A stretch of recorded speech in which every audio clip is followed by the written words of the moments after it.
Hi, I'm attorney Gregory Dell with the law firm of Dell & Schaefer, and today I'm joined by attorney Alex Palamara. And today we want to discuss ERISA appeal deadlines, and more specifically we want to discuss why disability insurance companies give you 180 days to appeal a denial, and also why do you need 180 days to do an ERISA appeal? So Alex, let's first discuss where does 180 days come from to do an ERISA appeal? Right. Greg, the 180 days is mandated by the federal statutes, the ERISA statutes, which are the statute that governs most disability income policies.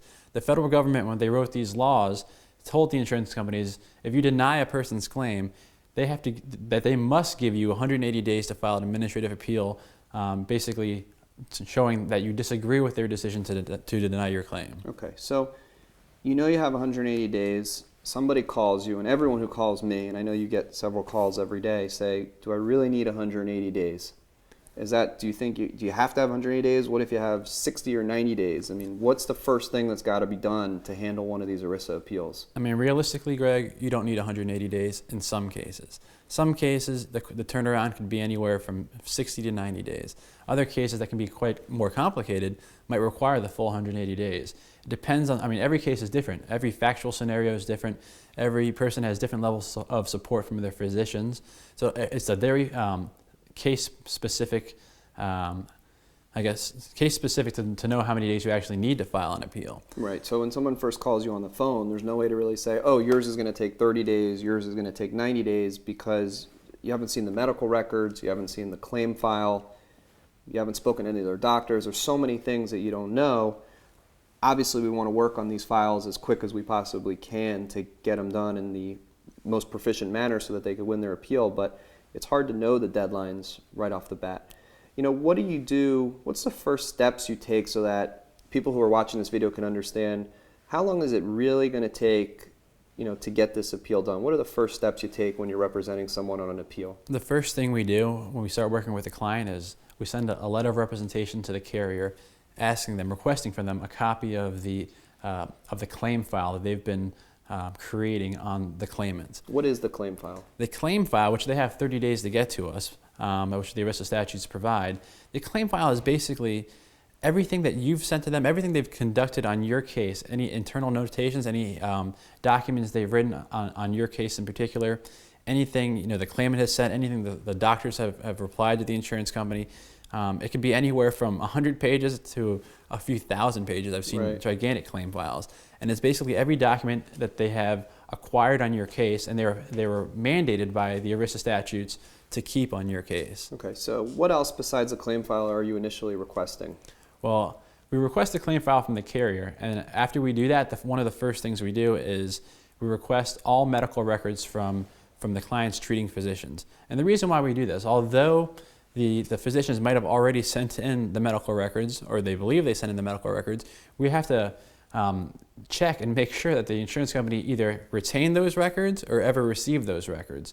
So we basically have to do, it's a system of checks and balances to make sure the insurance company is doing what they're supposed to do, is receiving and maintaining those records and keeping those records and actually reviewing those records.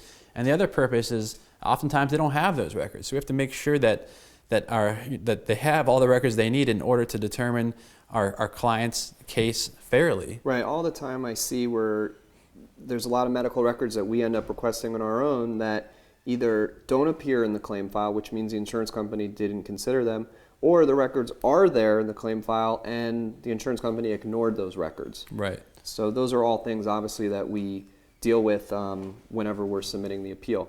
So you get the claim file, you get the medical records. What else takes time that a claimant should be aware of before a good appeal can be submitted to the disability insurance company? Well, it takes a lot of time sometimes to review the actual claim file and review these medical records to realize the strengths and weaknesses of our client's claim.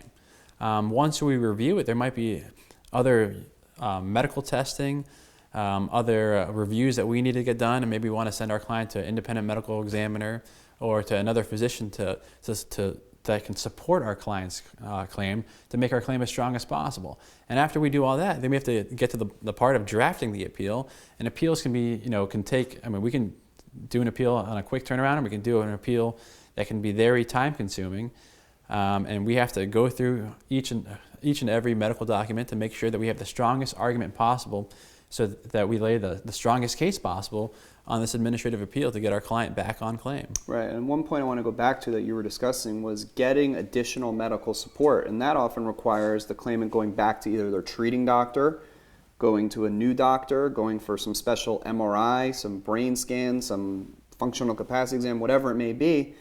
And obviously I don't know anyone who calls up the doctor and the doctor says, I'll see you the next day. Right. So all of that takes time, and then you got to get the reports back. So all these things, obviously take time, and then you want to get it and you want to process it, think about it, put everything together, and really put in, a phenomenally strong appeal. Because a lot of people, we've talked about it in a lot of other videos, but this is your one bite at the apple. Correct. With the ERISA appeal. If you don't get that medical evidence in, you could submit your appeal, they make a decision, the next day, God forbid, get hit by a bus. That's not coming into the record if they deny your claim. So you got to get everything in, you got one shot, and basically that's it. The last issue is, and I know this is something that you and I have discussed recently, a lot of people get mad, they get denied, and they get frustrated, and they say, and for some reason they walk away, and they go, I'm not going to do anything. But then they pick it up again, and they say, and they see something, and they say, you know what, I want to do something. But then they call us with 30 days left, or 40 days left to their appeal, or 15 days. Can we help those people? Is there anything we can do for them in that situation? Certainly, Greg. The one thing I want to say is that the 180-day deadline is a strong deadline. If you don't file your appeal within 180 days, that policy is no more. If you file it on the 181st day that you receive that denial letter, you're out of luck. Right, unless, of course, we're able to get an extension, Of which course. sometimes we can do. And oftentimes I receive phone calls from potential clients asking me to help them with their administrative appeal, and they have anywhere from 40 days to 20 days left. Is this something I can help them out on? Yes. The first thing we'd probably do, if we can get done, is ask for an extension of time from the carrier. The carrier is under no obligation to give us that extension of time. They often do, but if they don't, we'll work our darndest to get the best appeal out, the strongest appeal out we can in the limited amount of time. Right, so even in that scenario, you'll still do everything you can, but the person who calls you with more time to do their appeal is obviously going to have a much better chance of getting more information in and having a better appeal. By far, a stronger appeal the more time we have, but we can work with what we got. Okay, so anyone who's watching this video who has a situation where their disability benefits have been wrongfully denied and you need to file an appeal, feel free to call us for a free consultation. You should be aware that we're going to have to see a copy of your denial letter, and we're also going to want to see a copy of your disability benefit policy.